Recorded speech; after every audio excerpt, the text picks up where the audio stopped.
क्या मतलब है 2D और 3D का?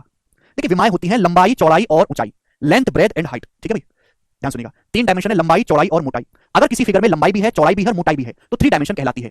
अगर किसी फिगर में केवल लंबाई और चौड़ाई है तो मेरे दोस्तों 2 डायमेंशन कहलाती है। जैसे मैं आपको बात एग्जांपल दूंगा, जैसे हमारी किताब है, किताब, इस किताब में ये लंबाई है, देखो इतनी लंबी किताब है मेरे दोस्तों, यहां तक ये लंबी है, इतनी लंबी हो गई, समझ में आया? बोलो लंबाई। ये देखो किताब में चौड़ाई भी, देखो ये चौड़ाई होगी, किताब की चौड़ाई हो गई, और ये इतनी इसमें मोटाई भी है, इधर मोटाई दिख रही है। तो इस फिगर में लंबाई भी है, देखो इतनी लंबी किताब है, समझ में बच्चे? इसमें चौड़ाई भी है, देखो ये चौड़ाई, देखो इतनी चौड़ी किताब, और इसमें मोटाई भी है, इतनी मोटी है। तो अगर किसी फिगर में लंबाई भी है, चौड़ाई भी है, मोटाई भी है तो 3D फिगर कहलाती है। समझ में आया? लेकिन अगर मैं इस किताब का एक पेज लूं, हम इस किताब का केवल एक पेज लेते हैं, तो इस पेज में केवल लंबाई है और चौड़ाई, इस पेज की कोई मोटाई नहीं है, इसकी मोटाई ना के बराबर है, तो पेज अपने आप में 2D फिगर है। समझ में आया? पेज अपने आप में 2D फिगर है, इसमें लंबाई भी है, चौड़ाई, लेकिन पेज की अपनी कोई मोटाई नहीं, मोटाई ना के बराबर है, लगभग जीरो मोटाई है इसकी, तो ये 2D फिगर है। समझ में आया? समझ में आया? क्लियर? कोई तकलीफ? जैसे भी आपकी मम्मी रोटी बनाती हैं, तभी पतली पतली रोटी बनाती हैं, तो जो पतली पतली रोटी बना रही है वो सर्कल की फॉर्म में, तो सर्कल 2D फिगर है। लेकिन महेंद्र सिंह धोनी जिस क्रिकेट की बॉल से खेलता है, क्रिकेट की बॉल से खेलता है, जो बॉल से महेंद्र सिंह धोनी खेल रहा है वो एक 3D फिगर है। समझ में आया? तो दोनों में फर्क है मेरे दोस्तों। आप बोलोगे हाँ जी सर बिल्कुल सही। चलेगा, आगे चलते हैं मेरे दोस्तों। सबसे पहले हम फिगर के बारे में समझेंगे, क्या क्या टर्मिनोलॉजी होती है, टर्मिनोलॉजी क्लियर करेंगे, उसके बाद मैं आपको फॉर्मूले वगैरह बताऊंगा। 3 डायमेंशन फिगर का हम निकालते हैं बच्चों लेटरल सरफेस एरिया। क्या निकालते हैं बच्चों? Lateral surface area. Lateral surface area पार्श्व पृष्ठ का क्षेत्रफल। देखिए मेरे दोस्तों ध्यान से सुनिएगा, सभी लोग ध्यान से सुनिएगा। फिगर में दो टाइप की होती हैं, दो टाइप की। एक तो होती है जो सपाट होती है, सपाट बिल्कुल प्लेन फ्लैट, और एक होती है जो गोल मटोल होती है, कर्व।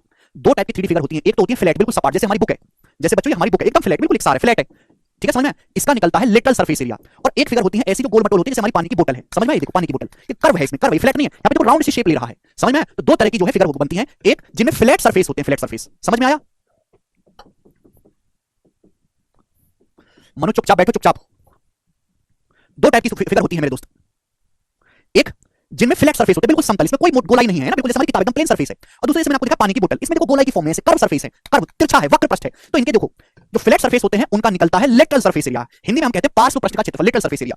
दूसरा मेरे दोस्तों जो गोल मटोल फिगर होती है उनका निकलता है कर्व सरफेस एरिया, वक्र पृष्ठ का क्षेत्रफल। ध्यान सुनिएगा, आप किसी भी 3D फिगर को फ्रंट से देखो, किसी भी 3D फिगर को सामने से देखो, ना तो आपको टॉप का एरिया लेना है, ना ही आपको नीचे का एरिया लेना है, केवल फ्रंट देखो, फ्रंट दिखाई दे रहा है, पीछे दिखाई दे रहा है, राइट दिखाई दे रहा है, लेफ्ट दिखाई दे रहा है, यानी कि केवल चारों ओर के जितने भी सरफेस है, चारों ओर के, ना ऊपर देखना है ना नीचे देखना है, केवल सामने देखना है, चारों ओर के जितने भी सरफेस, आगे होगा, पीछे होगा, दाएं होगा, बाएं होगा, तो इन सरफेस के एरिया को अगर हम जोड़ दें, इन सरफेस के एरिया यानी कि क्षेत्रफल को हम जोड़ दें, तो जो एरिया बनेगा, जो निकल के आएगा मेरे प्यारे भाई, उसे हम बोलते हैं लिटरल सरफेस एरिया। जैसे आपका कमरा है, कमरे की ना तो छत को देखो ना ही फर्श को देखो, कमरे की चारों दीवारों को देखो, तो चारों दीवारों का जो क्षेत्रफल है उसे हम बोलते हैं लिटरल सरफेस एरिया या पार्श्व पृष्ठ का क्षेत्रफल। तो किसी भी फिगर में मेरे प्यारे भाई लिटरल सरफेस एरिया उन्हीं फिगर का निकलता है जिनके सरफेस फ्लैट होते हैं, एकसार होते हैं, समतल होते हैं। ना मनू, बिल्कुल ना,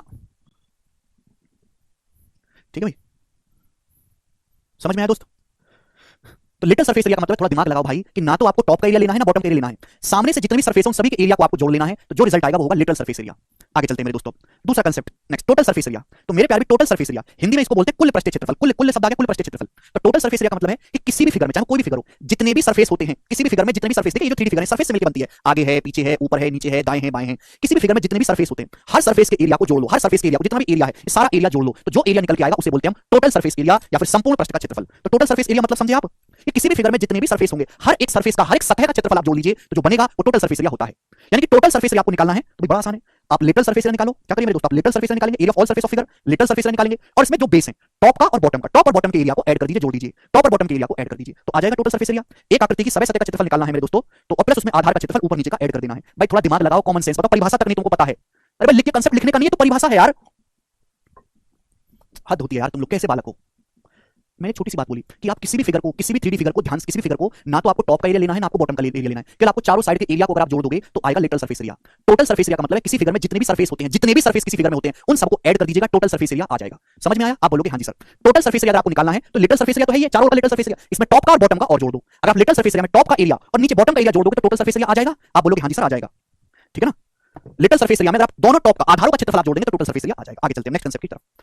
देखिएगा मेरे दोस्तों, अब आपके सामने है curve surface area. Curve surface area, curve surface area कौन से फिगर निकालते हैं? जैसे सिलेंडर का, अभी मेरे दोस्तों कोन का, बॉल का। कर्व सरफेस एरिया उन फिगर्स का निकाला जाता है मेरे प्यारे भाई जिनमें सरफेस कर्व होते हैं। जैसे कि आप बर्थडे पे टोपी पहनते हो ना, टोपी, कोन, कोन, ये सिलेंडर होता है, सिलेंडर, बेलन, आपकी क्रिकेट खेलने की बॉल होती है, ये कैसी होती है? कर्व सरफेस होते हैं, तो इनका निकाला जाता है कर्व सरफेस एरिया। यानी कि फ्लैट जिनमें फेस होते हैं उनको बोलते हैं लेटरल सरफेस एरिया, जिन फिगर में कर्व सरफेस होता है उनका निकालते हैं कर्व सरफेस एरिया। तो कर्व सरफेस एरिया का मतलब किसी भी फिगर को सामने से देखो, सामने से, टॉप या बॉटम को नहीं देखना, तो सामने से जो एरिया होगा, जैसे शंकु है, शंकु का ये जो एरिया होगा इसका कर्व सरफेस एरिया कहलाएगा, ठीक है मेरे प्यारे? सिलेंडर का ये जो एरिया होगा इसका कर्व सरफेस एरिया कहलाएगा।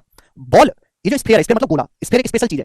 इसका जो कर्व सरफेस एरिया है और इसका जो टोटल सरफेस एरिया दोनों बराबर हो जाते हैं। कि बॉल को जब आप सामने से देखोगे हर जगह से बॉल एक जैसी दिखाई देती है, तो बॉल का सारा ही सरफेस मेरे दोस्तों आप टच कर सकते हैं। ये कर्व सरफेस एरिया भी है, यही टोटल सरफेस एरिया है। कर्व सरफेस एरिया मतलब ऊपर और नीचे को छोड़कर केवल घुमावदार सतह का क्षेत्रफल लेना है, ना ऊपर का एरिया लेना ना नीचे का, केवल घुमावदार सतह का क्षेत्रफल लेना है। समझ में आया? आप बोलोगे हाँ जी सर। कर्व सरफेस एरिया के बाद total surface area, total surface area मतलब आप कर्व सरफेस एरिया भी ले लीजिए और बेस के एरिया को भी ऐड कर दीजिए। Curve surface area plus area base, आधार के क्षेत्रफल को भी ऐड कर देंगे। समझ में आया? यानी कि कर्व और लिटरल सेम ही है, बस नाम का फर्क है। नाम का फर्क इसलिए दिया गया है कि कर्व सरफेस एरिया होता है जिनमें कर्व होते हैं मेरे दोस्तों, घुमावदार सतह होती है, और लिटल सरफेस 5% का क्षेत्रफल में निकालते हैं जहां सरफेस समतल होते हैं, फ्लैट होते हैं। केवल नाम का फर्क है, मतलब दोनों का एक ही है।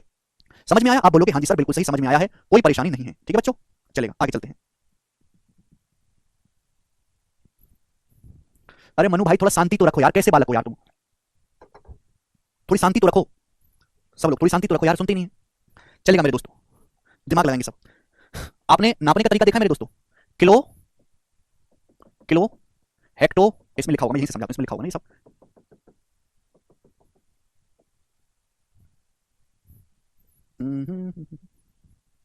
इसमें लिखा अलग से बताते हैं, ठीक है, ध्यान से सुनिएगा सभी बच्चे। थोड़ा पेशेंस रखा करो यार, तुम लोगों के अंदर बिल्कुल पेशेंस ही नहीं है। सब कुछ अभी चाहिए, सरकारी नौकरी की तैयारी में आ रहे हो तो पेशेंस रखो अपने अंदर। सरकारी नौकरी में कौन आदमी आता है जो बिल्कुल ढीला हो, ऊर्जाहीन हो, बिल्कुल पेशेंस, मुर्दे की तरह, कोई इच्छा ना हो जिसकी, ठीक है, तो पेशेंस रखा करो। कितना काम ढीले ढीले होता है पता है? दुबई वाले 2 साल में पूरे दुबई में मेट्रो बना देते हैं, हमारे देश में मेट्रो बनने लगे तो 5 साल तक फाइल डिपार्टमेंट में घूमती रहती है। क्यों? ढीले लोग हैं। आप भी ढीले बनने वाले फ्यूचर में, तो पेशेंस अभी से डालो, वरना डिपार्टमेंट जाकर अपने आप आ जाएगा। अभी से ट्रेनिंग डाल लो। Kilo, hecto, deca, metre, deci, centi, milli. Kilo, hecto, deca, metre, deci, centi, milli. आप जानते हैं मेरे प्यारे भैया, ठीक है, नापने का तरीका है kilo, hecto, deca, metre, deci, centi, milli. ये नापने का तरीका है मेरे दोस्तों। नीचे से ऊपर की तरफ जाएंगे 10 से गुणा होती जाती है मेरे दोस्तों, 10 से गुणा। यहाँ नीचे से ऊपर की तरफ जाएंगे 10 से गुणा होती जाती है मेरे दोस्तों, 10 टाइम्स। समझ में आया? नीचे से ऊपर की तरफ जाएंगे तो 10 से मल्टीप्लाई होती जाएगी, 10 से मल्टीप्लाई, 10 से मल्टीप्लाई होती जाएगी। मतलब मैं आपसे पूछूं कि 1 किलोमीटर में कितने मीटर होते हैं, जवाब दीजिएगा। 1 किलोमीटर में कितने मीटर होते हैं, जवाब दो जरा आप हमें। 1 किलोमीटर में कितने मीटर होते हैं, जवाब दीजिएगा। तो आप जानते हैं मीटर से किलोमीटर में जाना है, 10 गुना 10 गुना 10 गुना 1000 गुना होगा, तो 1 किलोमीटर में 1000 मीटर होते हैं, 1000 मीटर। ये बात तो क्लियर है सभी बच्चों को, समझ में आई है? ठीक है जी, आता है। अब मैं आपसे पूछूं कि 1 डेसीमीटर में कितने मिलीमीटर होते हैं, 1 डेसीमीटर में कितने मिलीमीटर होते हैं बच्चों, मैं आपसे पूछता हूं, जवाब दीजिएगा। 1 डेसीमीटर में कितने मिलीमीटर होते हैं, जवाब दो। तो ये डेसीमीटर है, ध्यान से सुनिएगा, ये है डेसीमीटर, ये है मिलीमीटर। तो देखो पहले 10 से गुणा फिर 10 से गुणा 100, यानी कि 1 डेसीमीटर में 100 मिलीमीटर होते हैं। 10 गुणा 10 100, 100 से गुणा करूंगा तब डेसी पे आएगा। एक डेसीमीटर मतलब 100 मिलीमीटर होगा। समझ में आया? तो ये नोटेशन है लंबाई नापने का, वजन नापने का भी। अगर मैं मीटर की जगह किलो रख दूंगा, ग्राम रख दूंगा तो सारी कैलकुलेशन फिर ग्राम में आ जाएगी, वजन में आ जाएगी। ठीक है जी, आप बोलोगे हाँ जी सर कोई प्रॉब्लम नहीं है, तो आसान सी बात है। चलेगा दोस्तों, आपके सिलेबस में जो सबसे इंपॉर्टेंट, सॉरी सबसे पहली जो 3D फिगर आपको पढ़नी वो है क्यूब। क्यूब या फिर हिंदी में हम लोग इसको क्या कहते हैं, घन। घन। आपके सिलेबस में जो सबसे पहली आपको 3D फिगर पढ़नी वो है क्यूब या फिर घन। आप मुझे बताओ मेरे दोस्तों, क्यूब क्या होता है? किसी वालों को पता है क्यूब क्या होता है बच्चों? किसी स्टूडेंट को पता है क्यूब क्या होता है मेरे प्यारे भाई? क्यूब हिंदी में क्या कहते हैं, घन। कुछ समझ नहीं आया तो छोड़ दीजिए भाई। जिस बालक को लंबाई 1 किलोमीटर में 1000 मीटर है ये नहीं पता तो तैयारी करने लायक ही नहीं है, वो छोड़ दो बेटा, तो संसार में रहने लायक ही नहीं है। प्लीज वो अपनी फीस वापस ले ले और मैं उसको अच्छी सलाह दूंगा कि वो तैयारी ना करे। जिन बच्चों को ये नहीं पता कि किलोमीटर और मीटर में क्या मत फर्क है, प्लीज वो तैयारी ना करें। ऐसे लोगों की कोई जरूरत नहीं है हमारे देश को। क्यूब यानी कि घन। क्यूब मतलब एक ऐसी सॉलिड फिगर जिसकी लंबाई, चौड़ाई और मोटाई तीनों बराबर हो, वो क्यूब कहलाती है। आपके सामने यहाँ पे चित्र भी बना हुआ है, सबसे साफ साफ दिखाई दे रहा है। जिसकी 4 भुजाएं बराबर हो, पागल वो नहीं है। ये 3D फिगर आपने कभी ऑर्डर किया, पार्सल मंगाया तो पार्सल एक बॉक्स में आता है, यानी कि एक ऐसा बॉक्स जिसकी लंबाई, चौड़ाई और मोटाई तीनों बराबर हो, उसको क्या बोलते हैं हम लोग? उसको हम लोग क्यूब बोलते हैं। जैसे मैं दिखाता हूं,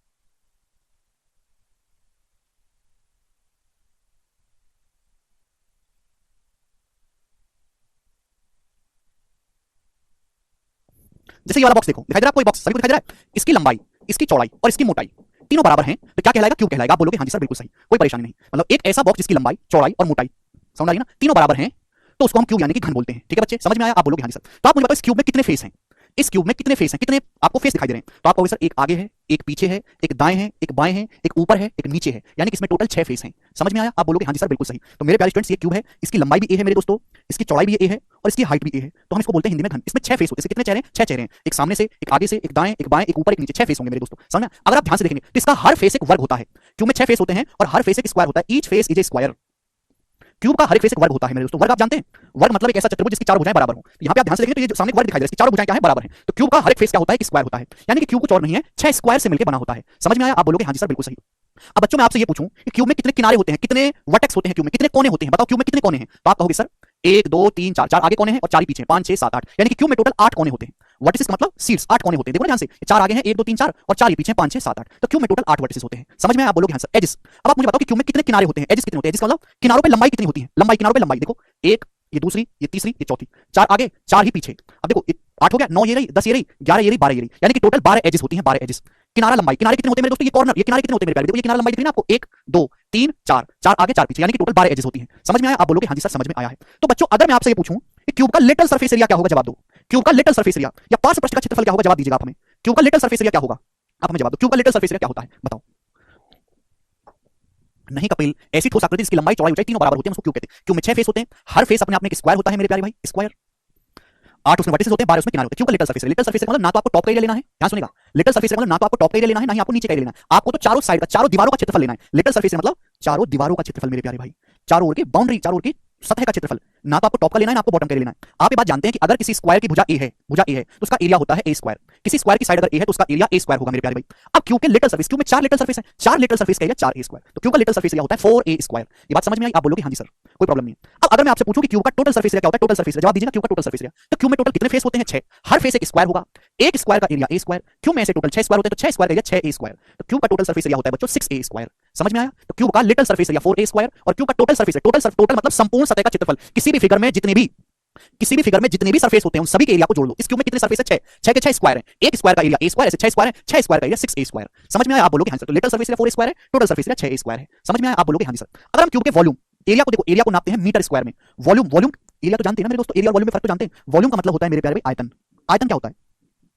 आयतन का मतलब कोई फिगर स्पेस में जितनी जगह घेर रही है, ये जो अंतरिक्ष है इसमें हर जगह कुछ ना हर वस्तु कुछ ना कुछ जगह घेर रही है। जैसे मेरा पेन है, अभी हवा खाली है, पेन आगे इसने इतनी जगह घेर ली, तो कोई वस्तु स्पेस में जितनी जगह घेर लेती है, जितनी जगह अपने अंदर कर लेती है, उसी को हम बोलते हैं वॉल्यूम यानी कि आयतन। तो क्यूब के वॉल्यूम का फॉर्मूला है, क्यूब की लंबाई ए है, चौड़ाई भी ए है, हाइट भी है, तो ए गुणा तीनों की गुणा करेंगे मेरे दोस्तों ए क्यूब। तो क्यूब का वॉल्यूम होता है ए क्यूब। समझ में आया? आप बोलोगे हां जी सर बिल्कुल सही। तो क्यूब का जो आयतन होता है वो ए गुणा ए क्यूब होता है। समझ में आ गया दोस्तों? किसी बच्चे को कोई समस्या? भुजा का क्यूब। तो क्यूब का लिटल सरफेस एरिया होगा 4 ए स्क्वायर, क्यूब का टोटल सरफेस एरिया होगा 6 ए स्क्वायर, क्यूब का वॉल्यूम क्या होगा मेरे दोस्तों? ए क्यूब। किनारा फिर से बता दीजिए सर। बेटा जैसे बॉक्स देख, तो किनारों पे कौन कौन सी लंबाई है? एक सामने दिख रही है, एक ऊपर दिख रही है, एक आजू में, एक बाजू में, 4 किनारे लंबाई दिख रही है, 4 ही पीछे होंगी, 8 होंगी, 4 4 8। ये देख 9, ये नीचे 10, इधर देख 11 और ये 12, 12 किनारे हो गए टोटल। समझ में आया? आप बोलोगे हां जी सर। तो क्यूब का lateral surface area 4 A square, total surface area 6 square. अब हम जानते हैं क्यूब का विकर्ण। मेरे प्यारे ध्यान सुनिएगा, सभी लोग ध्यान से सुनिएगा। जैसे आपके सामने एक स्क्वायर है, एक वर्ग है, वर्ग की चारों भुजाएं बराबर होती हैं। तो अगर मैं किसी वर्ग का विकर्ण खींचता हूं, विकर्ण होता है आमने सामने के वर्टेक्स को मिलाने वाली लाइन, ये साइड ए है, ये साइड है, तो स्क्वायर का डायगोनल हो जाएगा √2a। स्क्वायर का डायगोनल कितना होगा मेरे प्यारे भाई? यहां से √2a। आप बोलोगे हां जी सर। तो मेरे प्यारे भाई अगर किसी क्यूब की साइड ए है तो क्यूब का डायगोनल होता है मेरे दोस्तों, एक ये कोना पकड़ लो और एक ऊपर का सबसे वाला ये कोना पकड़ लो, इन दोनों को मिला दो, ये होता है जी क्यूब का डायगोनल। दिखाई दिया सभी को? सभी बच्चों को दिखाई दिया? मैं और इसको फिगर को बड़ा कर देता हूं, ध्यान सुनिएगा। ये आपके सामने मेरे दोस्तों क्यूब है, विकर्ण अब निकाल क्यूब का डायगोनल। डायगोनल पहले तो समझो डायगोनल का मतलब क्या होता है। क्यूब का ये वाला कोना पकड़ लो, ये वाला कोना अपने क्यूब का पकड़ लो, ये वाला कोना, और उसके ऊपर का मेरे दोस्तों सबसे इसके अपोजिट वाला कोना पकड़ो, इन दोनों कोनों को मिलाओ। ये जो लंबाई है मेरे दोस्तों ये कहलाती है क्यूब का डायगोनल। ध्यान से देखेंगे तो सबसे लंबी क्यूब के अंदर सबसे बड़ी लंबाई है ये, क्यूब के अंदर सबसे बड़ी लंबाई। जैसे आपका कमरा है, आप अपने कमरे का ये कोना देखो और आप अपने कमरे का वो वाला कोना देखो। समझ में आया जी? समझ में? अपना कमरा देखो। मैं आपसे कहूं कि आपके कमरे के अंदर सबसे बड़ी छड़ कौन सी रखी जा सकती है? बताओ जरा मुझे। मैं आपसे कहूं आपके कमरे के अंदर सबसे बड़ी छड़ या सबसे बड़ी स्टिक कौन सी रखी जा सकती है? तो ये होगी। क्या इस अपने कमरे के अंदर आप इससे बड़ी स्टिक कोई रख सकते हो? नहीं रख सकते। ये होता है डायगोनल। समझ में आया? तो क्यूब के डायगोनल की जो लंबाई होती है वो √3 होती है। कैसे समझाते हैं? मैंने अभी समझा कि एक स्क्वायर है, वर्ग 2D फिगर है, इसमें लंबाई चौड़ाई होती है, मोटाई नहीं होती। स्क्वायर का डायगोनल जो होता है वो √2a होता है। पाइथागोरस थ्योरम से आया है मेरे दोस्तों, ध्यान सुनिएगा। अब लॉजिकली मेरी बात को सुनो आप। क्यूब का जो नीचे वाला फेस है वो स्क्वायर है, क्यूब का नीचे वाला जो फेस है स्क्वायर है, इस स्क्वायर की ये साइड ए है, ये साइड ए है। तो आप मुझे बताओ ये जो नीचे स्क्वायर बन रहा है, जो नीचे स्क्वायर बन रहा है, इस स्क्वायर का डायगोनल √2a हो जाएगा। ये जो नीचे स्क्वायर बन रहा है √2a हो जाएगा, यही तो है √2a। आप बोलोगे हां जी सर बिल्कुल सही। क्यूब का हर एक फेस स्क्वायर होता है, स्क्वायर की साइड ए है तो डायगोनल हो जाएगा √2a। तो बच्चों क्या आपको यहां पर आंख बंद करके थोड़ा इमेजिन करना पड़ेगा, ये एंगल आपको 90 डिग्री का दिखाई दे रहा है? क्या ये कोण आपको 90 डिग्री का दिखाई दे रहा है कि नहीं? आप बोलोगे आंसर दिखाई दे रहा है। एक लाइन जमीन पे है, एक लाइन बिल्कुल सीधी खड़ी है, 90 डिग्री का कोण है। तो बच्चों क्या आपको राइट एंगल ट्रायंगल दिखाई दे यहाँ पे समकोण त्रिभुज? ये वाली भुजा √2a है, ये वाली भुजा स्मॉल a है, 90 डिग्री के सामने डायगोनल है, आपको निकालना है। तो पाइथागोरस थ्योरम जानते हैं आप लोग, ये साइड a है, ये √2a है, तो पाइथागोरस थ्योरम से √2a का स्क्वायर करेंगे 2a square plus small a का स्क्वायर करेंगे a स्क्वायर, ये होगा 3a स्क्वायर। 3a स्क्वायर का √a 3 का √a यानी कि √3a। तो क्यूब के डायगोनल की जो लंबाई होती है वो √3a होती है मेरे दोस्तों। क्यूब के जो डायगोनल की लंबाई होती है √3a होती है। जिनको समझ में आया बहुत अच्छी बात है, जिनको नहीं समझ में आया नहीं समझ पाएंगे रट लो वो, ठीक है जी, रट लो। अगर किसी क्यूब का विकर्ण मेरे दोस्तों ए है, अगर किसी क्यूब की साइड ए है तो उसके डायगोनल की लंबाई √3a होती है। क्या होती है? सारा 9th क्लास का सिलेबस है ये जो है ये सारा 9वीं क्लास की किताब में दिया हुआ है, 9th क्लास का सिलेबस है। अगर किसी क्यूब की साइड ए है तो उसके डायगोनल की जो लंबाई होती है वो √3a होती है। समझ में आया? सर रूल तो कैसे? बेटा पाइथागोरस थ्योरम लगा के, जिसको पाइथागोरस थ्योरम नहीं आती है वो रट लीजिए, बेसिक ही है मेरे दोस्तों, ठीक है ना? ऐसी छोटी छोटी बातों में अपना टाइम खराब करेंगे तो सिलेबस ना होगा 10 साल में पूरा। 10 साल नहीं हमारे पास, बुढ़ापे भी सिलेबस ना होगा अगर ऐसी छोटी छोटी बातों पर रहेंगे हम। आगे चलते हैं। तो मैंने अभी तक आपको ये बातें बताई मेरे दोस्तों कि भाई एक क्यूब में 6 फेस होते हैं, 8 वर्टेक्स 12। क्यूब का लिटल सरफेस एरिया होता है 4a स्क्वायर, क्यूब का वॉल्यूम होता है a क्यूब, क्यूब का टोटल सरफेस एरिया होता है 6a स्क्वायर, क्यूब के डायगोनल की जो लंबाई होती है वो √3 होती है। ये सारे कांसेप्ट मैंने आपको समझाया डिटेल में। आगे चलेंगे दोस्तों अगले कांसेप्ट की तरफ, बहुत प्यार से, बहुत प्यार सुनिएगा। आपने लीटर सुना है? लीटर पानी का दूध को हम नापते हैं लीटर में, 1 लीटर की बोतल है, 2 लीटर की बोतल है, भैया 5 लीटर दूध की थैली देना। लीटर सुना है? लीटर एक नापने का तरीका है लिक्विड को। लीटर सुना है बच्चों आपने? लीटर कुछ लोग तो ये समझते हैं कि अच्छा कितने लोगों को लगता है कि किलोग्राम 1 किलोग्राम दूध और 1 लीटर दूध में कोई फर्क नहीं है? कितने बालकों को लगता है? बताओ कितने स्टूडेंट को लगता है कि 1 किलोग्राम दूध और 1 लीटर दूध में कोई फर्क ना है? बताइए कितने बच्चों को लगता है 1 किलोग्राम और 1 लीटर दूध क्या फर्क है? 1 किलोग्राम दूध में और 1 लीटर दूध में क्या फर्क है? कोई फर्क है? देखो ये जो किलोग्राम है मेरे दोस्तों, किलोग्राम ये वेट है। वेट मतलब ये हिंदी में कहें वजन है, वजन वजन। और ये जो 1 लीटर है वजन नहीं है, ये आयतन है, आयतन या फिर वॉल्यूम। तो भाई ये वेट है और ये वॉल्यूम है, वॉल्यूम समझ में आया? आप बोलोगे हाँ जी सर बिल्कुल सही, वॉल्यूम, दोनों अलग अलग चीजें हैं, समझ में आया दोस्त? क्लियर, फर्क है। लीटर होता क्या है, कहां से लीटर का जन्म हुआ? तो एक मीटिंग हुई साइंटिस्टों की, ध्यान सुनिएगा। आप एक ऐसा क्यूब बनाओ जिसकी लंबाई भी 1 मीटर हो, चौड़ाई भी 1 मीटर हो।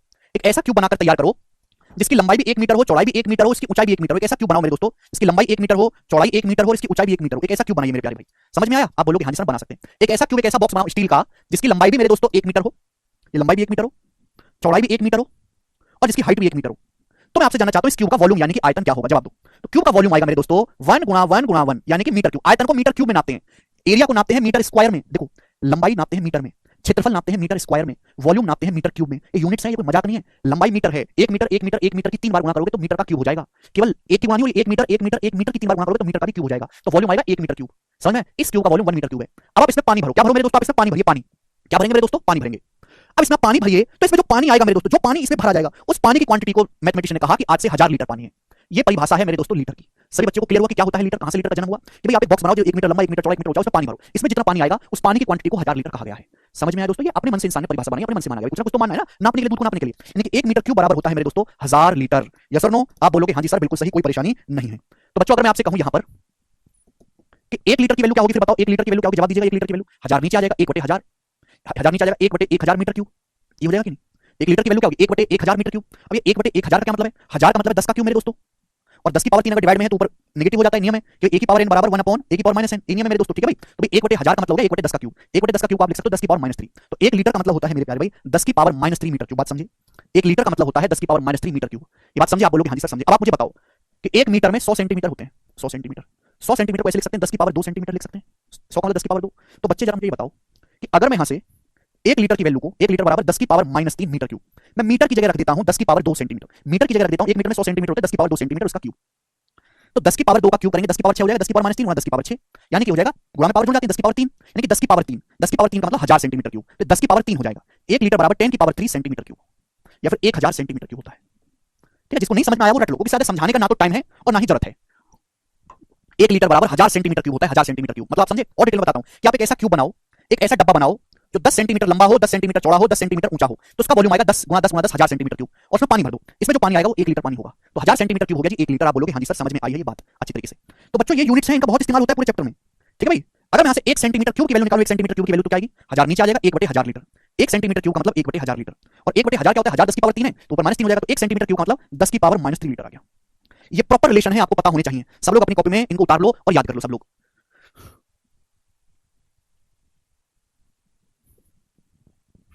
ठीक है जी? वैभव कहना केजी लेस देन लीटर। वैभव पागल हो क्या? केजी और लीटर का कोई रिश्ता ही नहीं है। केजी वजन नाप रहे हैं, लीटर क्वांटिटी नाप रहे हैं। विवेक ऐसा कुछ भी नहीं है।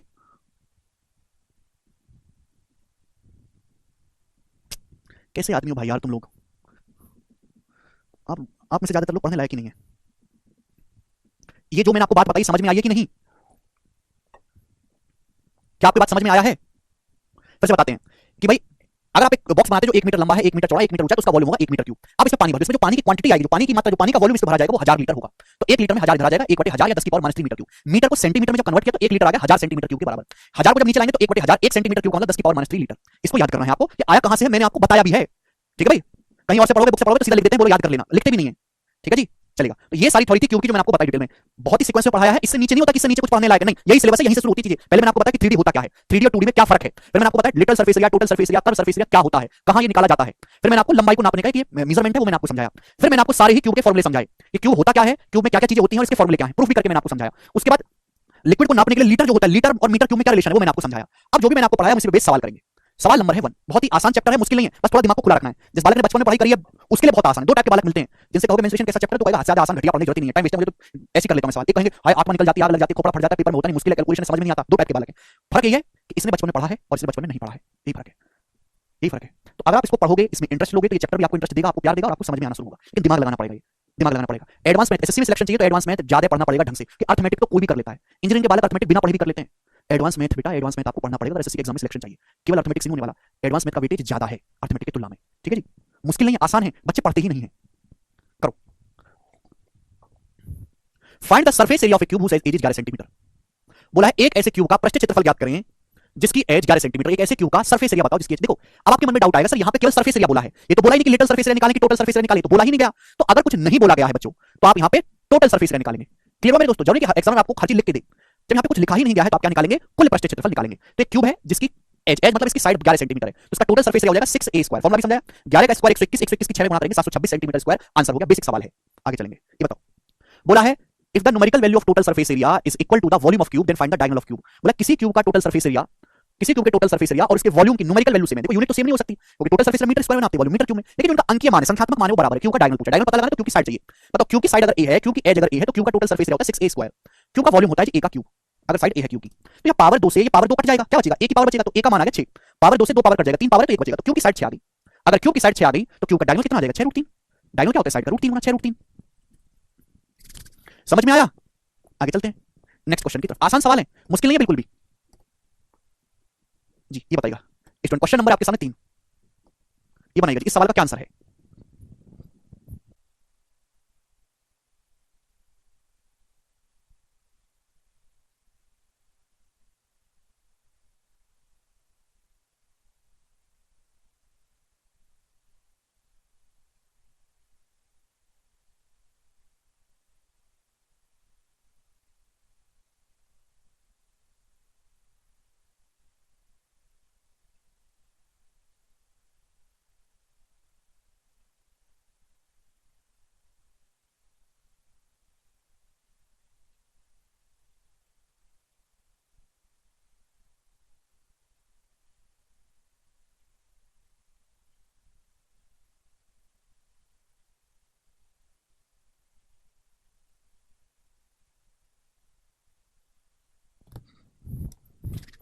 जी बताइए, the length of longest stick that can be fitted in a cubical vessel having an edge of length 20 centimetre. सवाल देखो सबसे आसान सवाल है, बस इसकी लैंग्वेज को बहुत घुमा के लिखा गया है। बोला 20 सेंटीमीटर एज वाले क्यूब में सबसे लंबी छड़ क्या रखी जा सकती है, तो सबसे लंबी डंडी होगी वो डायगोनल होगी, साइड अगर 20 है तो डायगोनल हो जाएगा 20√3 सेंटीमीटर। अगला सवाल, सवाल है स्टूडेंट आपके सामने यहाँ पर 4, क्यूबाइड से ज्यादा अच्छे क्वेश्चन बनते हैं क्योंकि क्वेश्चन आसान होते हैं, इसके अलावा बनाएंगे क्या, कुछ भी नहीं।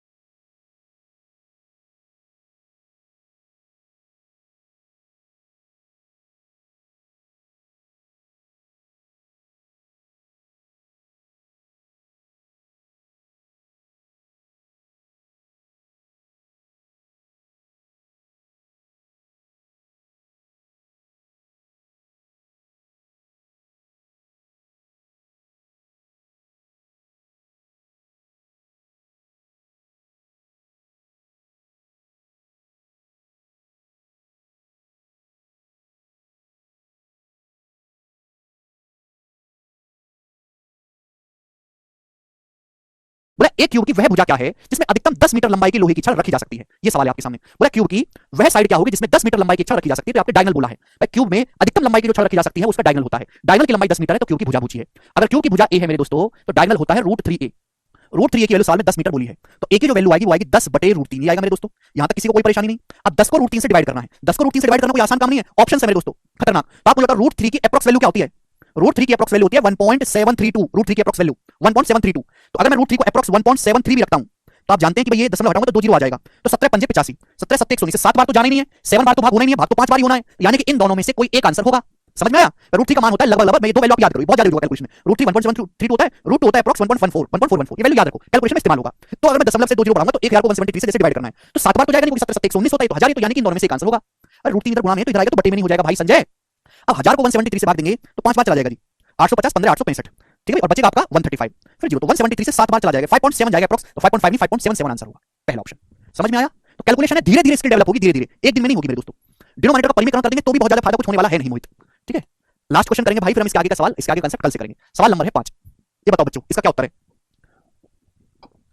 बोला एक क्यूब का वॉल्यूम 1331 है, उसके डायगोनल की लंबाई बताओ। डायगोनल जो समझदार बालक हैं वो बिना कलम उठाए बताएंगे 11√3, सी ऑप्शन। आप बोलोगे सर कैसे, भाई क्यूब का वॉल्यूम होता है, अगर क्यूब की साइड ए है तो वॉल्यूम होता है ए का क्यूब, 1331 दिया है तो क्यूब की साइड कितनी आ जाएगी भाई, दोनों तरफ से क्यूब रूट लेंगे, 1331 11 का क्यूब होता है 11 11। इसलिए मैं बोलता हूं कि 1 से लेकर 30 तक पहाड़े याद करो और 25 तक आपको क्यूब याद करो, और मेरे दोस्तों 50 तक स्क्वायर याद करो, तब जाके आपकी कैलकुलेशन मजबूत होगी। तो क्यूब की साइड 11 है, विकर्ण पूछा है तो 11√3 हो गया जी दोस्त। आगे चलेगा, सवाल है स्टूडेंट आपके सामने यहां पर 6, ये बना दीजिए चलिए, 2022 के पेपर का पूछा हुआ एकदम लेटेस्ट सवाल है, करो।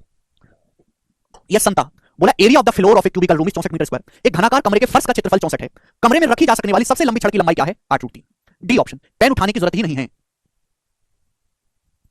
भाई एक आपके पास कमरा है क्यूब के शेप में, कमरे का फर्श, तो कमरे का फर्श स्क्वायर हुआ ना, कमरे का फर्श क्या हुआ स्क्वायर, स्क्वायर का एरिया 64 है, तो स्क्वायर की साइड क्या होगी 64 का अंडर रूट 8, स्क्वायर की साइड 8 मीटर आएगी ना, क्योंकि स्क्वायर का क्षेत्रफल होता है भुजा का वर्ग। अब एरिया का अंडर रूट ले लो तो क्यूब स्क्वायर की साइड आ गई 8, स्क्वायर की साइड 8 है, क्यूब की साइड भी 8 ही होगी, क्यूब का डायगोनल पूछा है 8 रूट 3 मीटर आ गया। बताओ ये सवालों का लेवल है, मुश्किल सवाल नहीं है, लेकिन आपको कम से कम कंसेप्ट पता होनी चाहिए, कंसेप्ट नहीं पता, फॉर्मूला नहीं पता, तो आप कर ही नहीं पाओगे सवालों को। ठीक है जी, ये शीट में अपलोड करवा दूंगा क्यूब और क्यूबॉइड की पूरी, इस शीट में लगभग आपके 60 से ज्यादा क्वेश्चन है, 60 प्लस क्वेश्चन है, और इसके आगे के सवाल मैं आपको कल जो है सॉल्व करवाऊंगा। ठीक है मेरे प्यारे भाई, जब भी अगली क्लास में आए तो रिवीजन करके आया करो, आज मैंने बहुत धीरे पढ़ा है, धीरे धीरे के कंसेप्ट को समझाया, कल फास्ट फॉरवर्ड वे में करेंगे। ठीक है ना, कि मेंस्ट्रुएशन 3D में हमको क्यूब पढ़ना है, क्यूबॉइड पढ़ना है, सिलेंडर पढ़ना है, स्फीयर पढ़ना है, कोन पढ़ना है, हेमिस्फीयर पढ़ना है, खोखला बेलन पढ़ना है, प्रिज्म पढ़ना है, पिरामिड पढ़ना है, इनकी कटिंग पढ़नी है, इतना सारा चीज पढ़ने के लिए है, तो थोड़ा स्पीड से करेंगे तो ही जाके हम चीजों को कवर कर पाएंगे। ठीक है, तो इसलिए जब भी आप अगली क्लास में पिछला रिवीजन करेंगे, जिससे मुझे बार-बार एक चीज को ना बताना पड़े। ठीक है भाई, धन्यवाद। और नोट्स बनाने आपको हर कंसेप्ट, चाहे वो आसान हो, चाहे वो डिफिकल्ट हो, चाहे वो मॉडरेट हो, जैसे जैसे हम आगे बढ़ेंगे वैसे वैसे लेवल भी बढ़ता जाता है। लोग कितने आसान सवाल से शुरुआत करिए, लेकिन धीरे धीरे जो है लेवल भी बढ़ेगा। ठीक है बच्चों, चलिए।